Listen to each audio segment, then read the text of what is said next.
Assalamualaikum warahmatullahi wabarakatuh. Selamat datang kembali di channel cerita horor Bendy Story.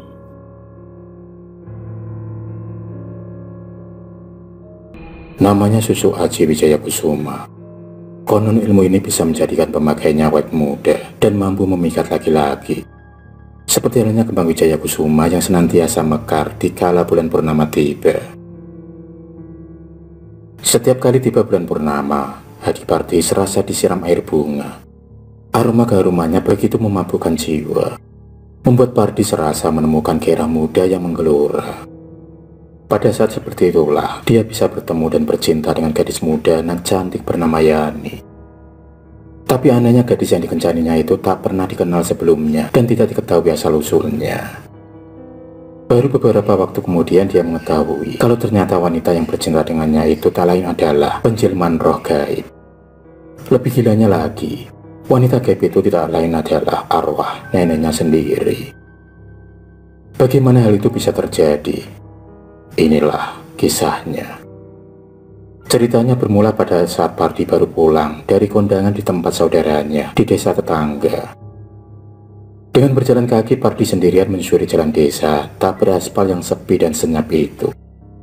Untuk malam itu bulan purnama bertengger di atas langit, sehingga Parti tidak perlu membawa senter untuk menerangi perjalanannya.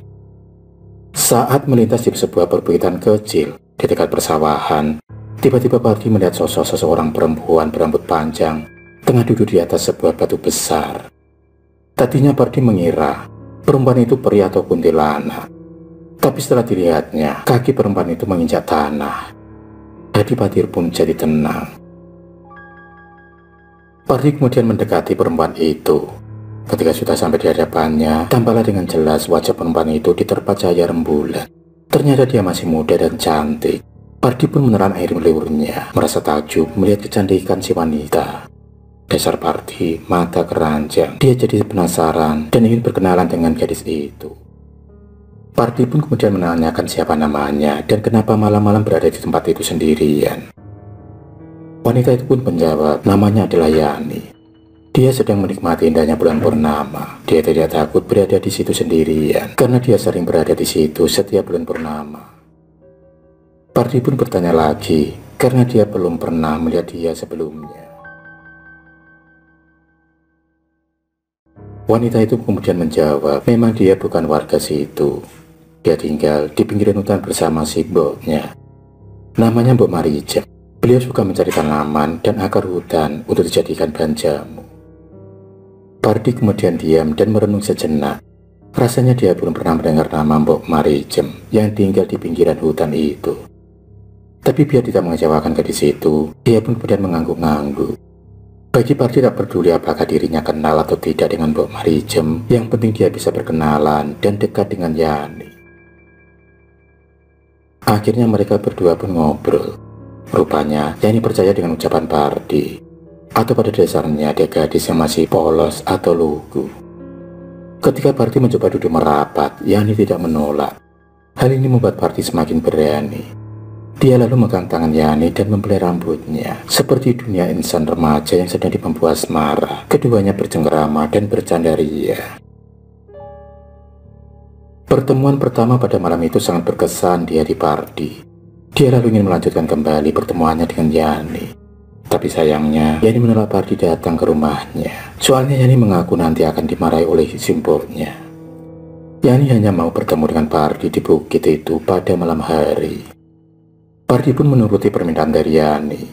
Lagi pula dia sendiri juga tak mau pertemuannya dengan Yani diketahui oleh orang lain, terlebih ketahuan istrinya. Maka pada malam kedua, Parti dan Yani kembali bertemu di bukit ujung desa.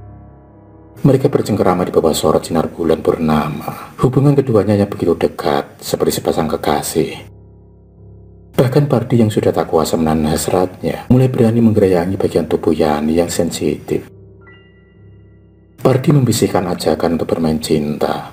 Begitu cinta, ulang pun tiba. Yani mengiyakan ajakan Parti.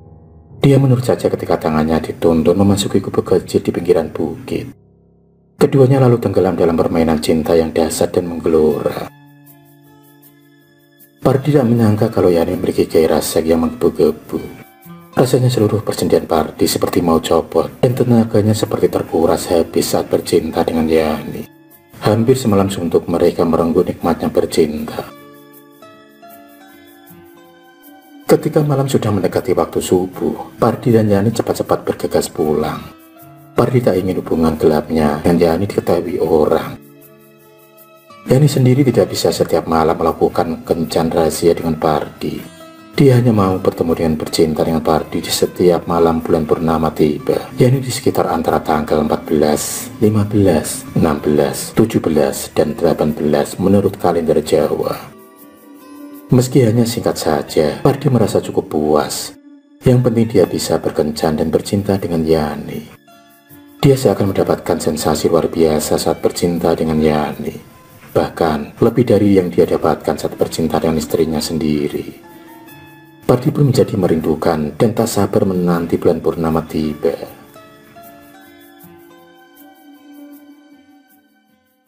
Perselingkuhan Pardi dengan Yani ini memang tidak pernah dipergoki oleh siapapun. Tapi Mina istrinya merasa curiga dengan gelagat suaminya yang aneh. Setiap malam suaminya pergi dan pulang ketika hari sudah subuh. Jika ditanya kemana semalaman dan tidur di mana, Pardi pasti menjawab dengan enteng saja. Kalau dia semalaman tidur di rumah teman atau diajak teman mencari kodok. Mina sebenarnya tak percaya dengan jawaban suaminya. Dia curiga Pardi telah berselingkuh dengan perempuan lain. Sayangnya Mina tak punya bukti kalau suaminya berhubungan gelap dengan seorang perempuan, sehingga dia pun tak bisa menuduh sembarangan. Mina hanya bisa menumpahkan kekesalannya dan kejengkelannya pada suaminya.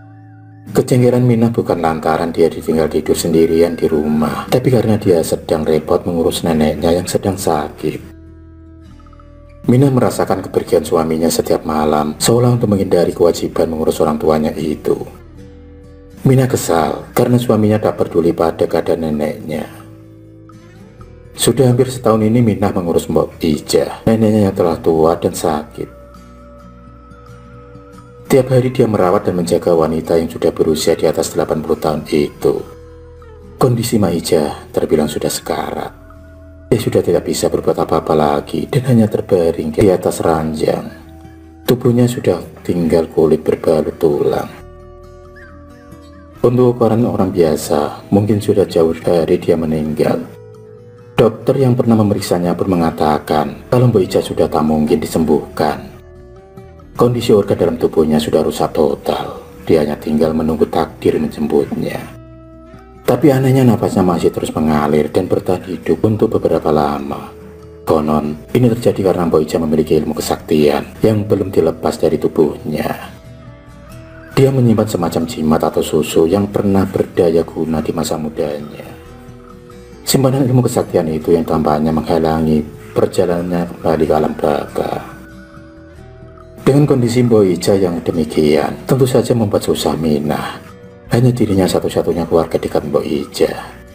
Sudah berbagai cara dilakukan Mina untuk mengobati neneknya, mulai dari dokter, dukun, sinsei, sampai tabib. Bahkan Mina meminta bantuan paranormal atau dukun yang bisa membantu melepaskan simpanan ajian neneknya. Tapi tak ada satupun dari mereka yang sanggup mengeluarkan jimat yang tersimpan dalam tubuh neneknya itu. Jimat itu tergolong ilmu kesaktian tingkat tinggi. Namanya Susu Aji Wijaya Kusuma. Konon ajian ini bisa menjadikan pemakainya menjadi awet muda dan mampu memikat laki-laki. Seperti halnya kembang Wijaya Kusuma atau bunga sedap malam yang senantiasa mekar di kala bulan purnama tiba. Begitu pula dengan ajian Wijaya Kusuma yang akan mengalami pembaruan setiap bulan purnama. Ajian Wijaya Kusuma akan menampakkan kekuatan aura dan kesempurnaannya pada pertengahan bulan purnama. Pada saat itu ajian Wijaya Kusuma akan bekerja dan menjadikan pemakainya terlihat lebih muda. Seorang paranormal menyarankan agar setiap bulan purnama Mbok Ija dijauhkan dari kaum laki-laki, aroma kembang, suara gamelan, dan terpaan cahaya lampu atau bulan.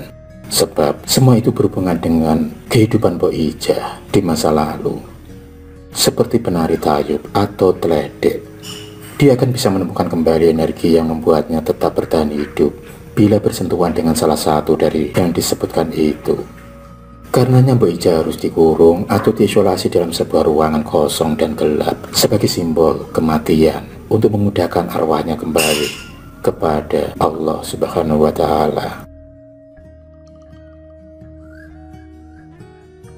Minah pun menuruti saran itu, namun ternyata hal itu tidak juga berhasil membuat neneknya mati. Bahkan setelah melewati bulan purnama, kondisinya kembali segar bugar.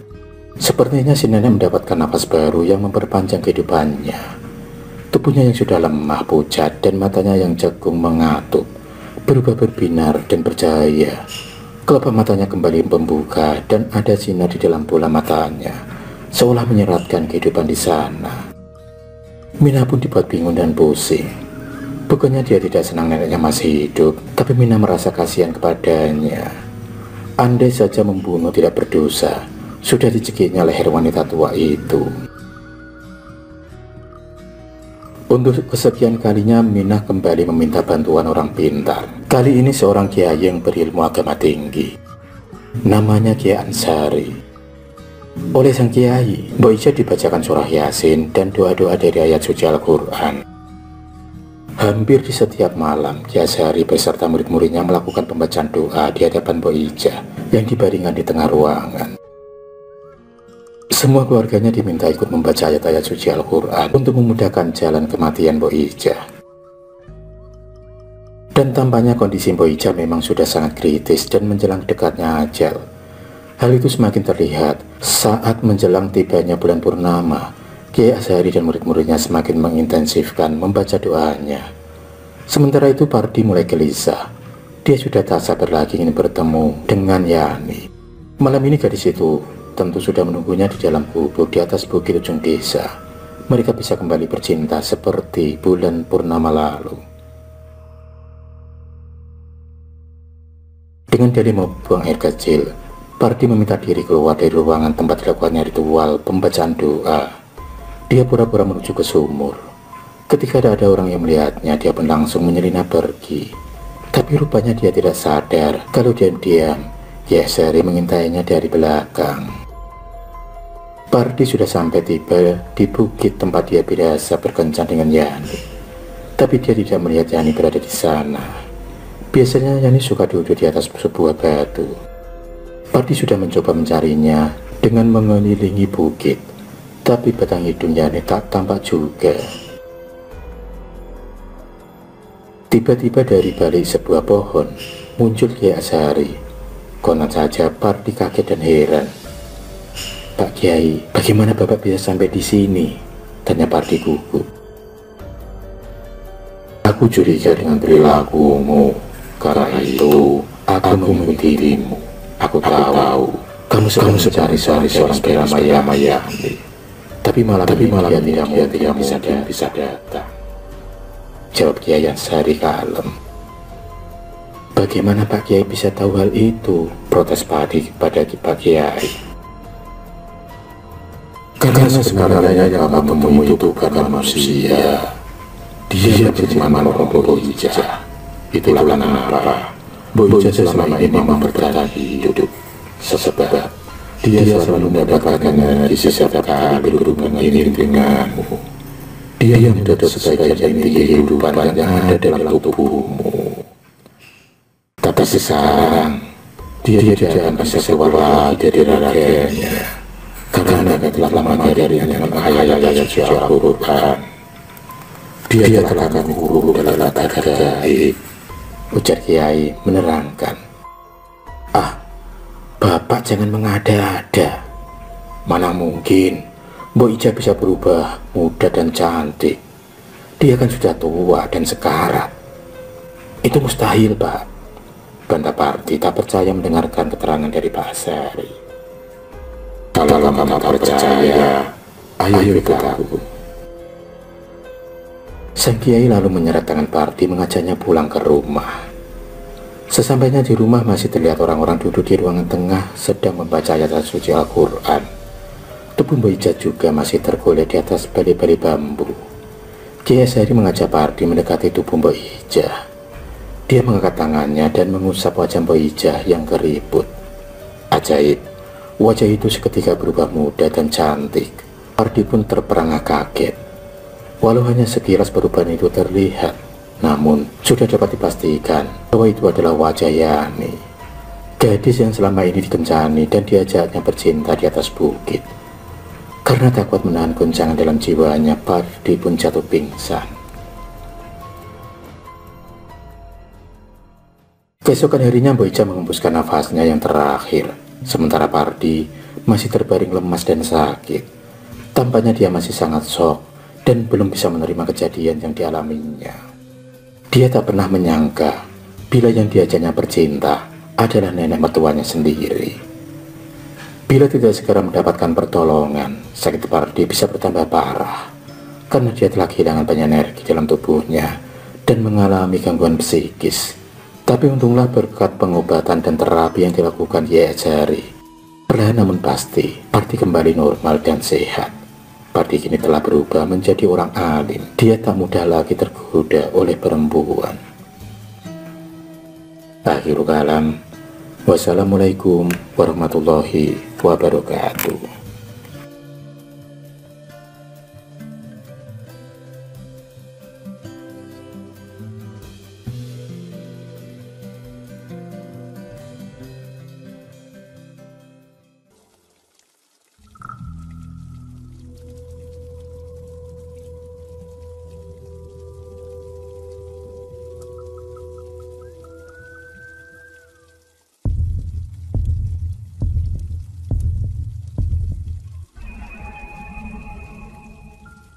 Terima kasih sudah menonton video cerita bergambar ini. Klik subscribe untuk terus mendapatkan video-video cerita bergambar selanjutnya. Semangat berkarya.